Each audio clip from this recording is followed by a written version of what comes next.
Hello दोस्तों, इस movie में एक सौतेली माँ अपनी हवस के चलते अपने सौतेले बेटे को ही अपनी हवस का शिकार बना लेती है। और अगर आप हमारे चैनल पर प्लीज़ नए आए हो तो हमारे चैनल को सब्सक्राइब कर लीजिएगा ताकि हमारे आने वाले वीडियो आप तक पहुंच जाए। तो आइए मूवी स्टार्ट करते हैं। एनी एक वकील है जो बलात्कार के केस देखती है। उसकी फैमिली में उसका पति पीटर है जो एक सर्जन है। एनी पीटर की दूसरी वाइफ है और उसकी 2 बेटियां हैं। पीटर का अपनी पहली पत्नी से एक बेटा है जिसका नाम गुस्तव है। गुस्तव की माँ गुस्तव को हॉस्टल भेजना चाहती है, लेकिन पीटर उसे अपने साथ रहने लेकर आता है और उसकी बेटियां उसे वेलकम गिफ्ट देती है।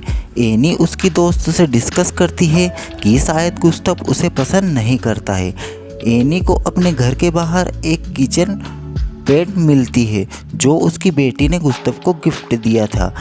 वह उसे उठाकर अपने पास रख लेती है। एनी गुस्तव के साथ फ्रेंकली होने की कोशिश करती है। गुस्तव बहुत भोला है और वो बोलता है कि हाय, मुझे उस मूवी में बहुत अच्छा लगा। पीटर एनी से बोलता है कि गुस्तव कुछ समय में हम सबसे घुल मिल जाएगा। एनी पीटर के साथ सोने के लिए बेचैन थी, जिसके बाद पीटर का फ़ोन आ जाता है और वो वहाँ से चला जाता है। एनी जब काम से घर आती है तो घर की खिड़की टूटी हुई थी। घर के अंदर जाकर उसे पता चलता है कि उसके घर में चोरी हुई है। वो पुलिस को कॉल करती है। एक दिन जब एनी कपड़े धो रही थी तो उसे गुस्तव की जेब से वही चेन मिलती है जो उसे घर के बाहर मिली थी।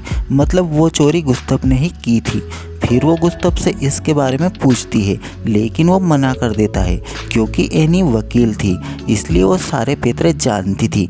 एनी गुस्तव से बोलती है कि या तो अपना जुर्म कबूल कर लो या पुलिस को अपने तरीके से कबूल करवाना आता है।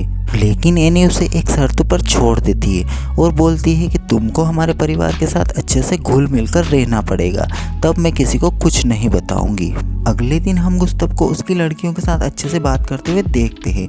गुस्तव एक दिन अपनी गर्लफ्रेंड अमांडा को घर पर लेकर आता है और एनी से मिलवाने के बाद उसे अपने रूम में लेकर जाता है।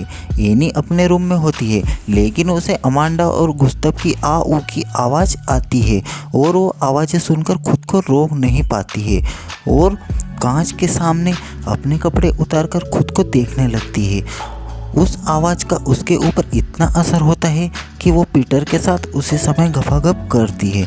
गुस्तव और एनी की दोनों लड़कियां स्विमिंग कर रही है और गुस्तव आकर एनी से बोलता है कि चलो मज़े करते हैं, लेकिन एनी बोलता है कि मुझे काम करना है। गुस्तव बोलता है कि अगर आपको काम ही करना था तो आप यहाँ क्यों आई, घर पर ही रहती।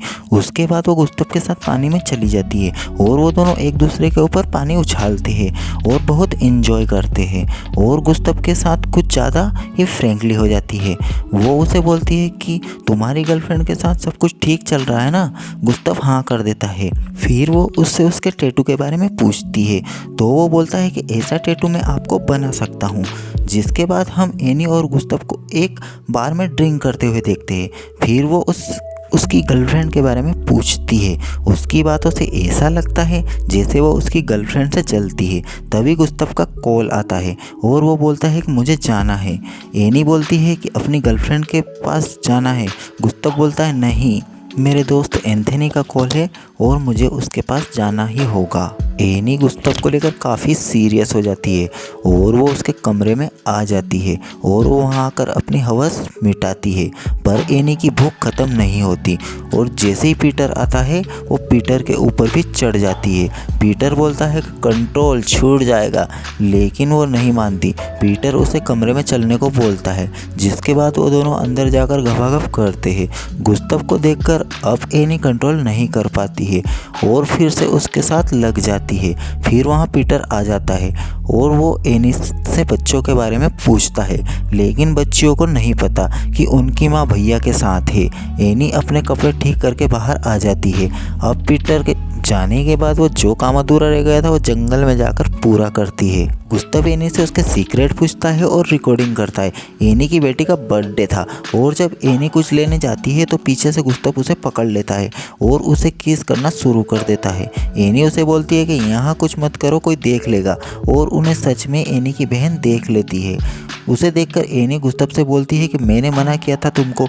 एनी अपनी बहन को समझाने की कोशिश करती, लेकिन वो उसकी बात का विश्वास नहीं करती और वहाँ से चली जाती है। जिसके बाद एनी गुस्तव के ऊपर काफ़ी गुस्सा करती है और उसे बोलती है कि मैंने तुमको मना किया था लेकिन तुम्हारी समझ में नहीं आया। जिसके बाद तब पेड़ पर चढ़ जाता है और वहाँ से गिर जाता है और बेहोश होने का नाटक करता है। फिर एनी पीटर से बोलती है कि शायद तुमने गुस्तव को यहाँ लाकर गलती कर दी है, उसे हॉस्टल में ही होना चाहिए था। जिसके बाद एनी गुस्तव से बोलती है कि हमें यह रिश्ता यहीं ख़त्म करना पड़ेगा और पीटर को कुछ पता नहीं चलना चाहिए। गुस्तव ठीक है बोलकर वहाँ से चला जाता है। अब एनी को उसकी बहन को समझाना है कि वो उसके पति से कुछ ना बताए, लेकिन उसकी बहन उसे उसके घर आने से मना कर देती है। वहीं पीटर गुस्तव के साथ कुछ प्रोग्राम बनाता है, लेकिन वो जल्दी वहाँ से वापस आ जाता है और एनी से बोलता है कि पीटर हॉस्टल जाना चाहता है। एनी बोलती है कि शायद वो हमारे बीच घुल मिल नहीं पाया है। पीटर बोलता है कि गुस्तव ने मुझे तुम्हारे अफेयर के बारे में सब कुछ बता दिया है, लेकिन एनी बोलती है कि मुझे विश्वास है तुमने यकीन नहीं किया होगा। एनी बोलती है कि मैंने उसे कितने अच्छे से रखा, हर तरह की कोशिश की उसे अपना बनाने की, लेकिन उसने क्या किया, वो हमारे रिश्ते को तोड़ना चाहता है। या तो तुम उसकी माँ के पास चले जाओ, तुम एक बच्चे की बात पर विश्वास कर रहे हो। एनी सामान पैक करने का जाने का नाटक करती है क्योंकि उसका भांडा फूटने वाला है और वो पीटर को चोरी वाली बात बता देती है जो उनके घर में हुई थी और बोलती है कि मैंने पुलिस कंप्लेंट नहीं की और किसी को नहीं बताया क्योंकि मैं घर की इज्जत का ख्याल रख रही थी। अब पीटर को उसकी बात पे विश्वास हो जाता है और वो गफागफ करते हैं। अगले दिन पीटर गुस्तव से बोलता है कि तुमने घर में चोरी की थी, लेकिन अब बहुत हुआ, हम सब एक परिवार है और अगर तुम अच्छे से नहीं रह सकते तो यहाँ से चले जाओ। गुस्तव एनी से बोलता है कि तुम पीटर को सब कुछ सही सही बताओ, लेकिन एनी कुछ नहीं बोलती। फिर गुस्तव उसके पास आता है और थूक कर चला जाता है। एनी वो रिकॉर्डर ले लेती है जिसमें गुस्तव ने उसके सीक्रेट रिकॉर्ड किए थे। गुस्तव हॉस्टल जाने के लिए तैयार था और दोनों बहनें रो रही थी।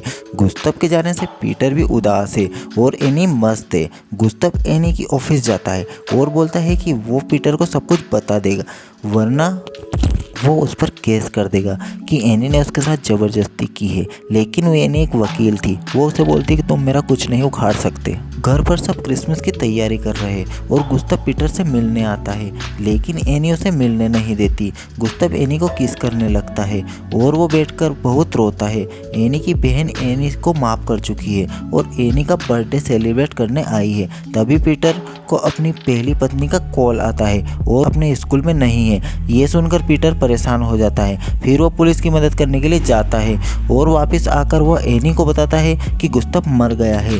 वो उसी केबिन में 3 महीने से मेरा रास्ता देख रहा था जहां कैंपेन के लिए गए थे और शायद वो थक गया था और इसी वजह से उसकी आंख लग गई और उसे पता नहीं चला और वो बस के नीचे दब गया और एक शिकारी को उसकी लाश मिली।